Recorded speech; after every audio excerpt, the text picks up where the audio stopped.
mês de dezembro irei pra Goiás com a minha família passar o Natal.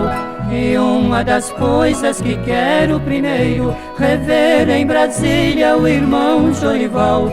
Depois em Goiânia com Marrequinho visito emissoras de manhã cedinho, inclusive onde iniciei meu caminho, sonhando no ninho do meu ideal. A minha homenagem é pura e sincera, pois desde os tempos que eu era um rapaz, Goiás me dá força e coragem pra luta, é meu incentivo, meu mundo de paz.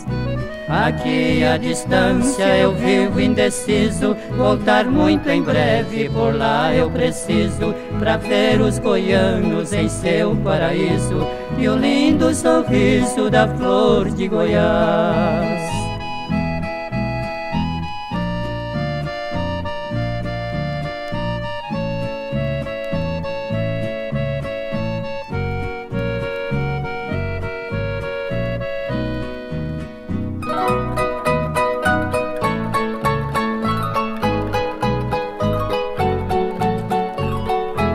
Guardei para sempre um quadro pintado na tarde vermelha de certo verão.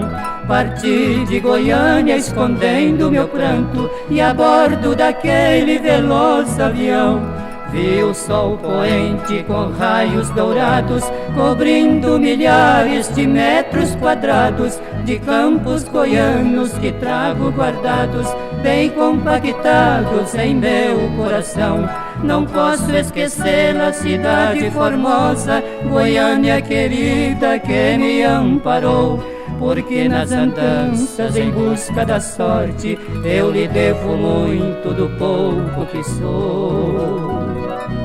Não nego a verdade por ser realista, pastei pela vida a perder de vista, aí alcancei a primeira conquista, meu sonho de artista se concretizou.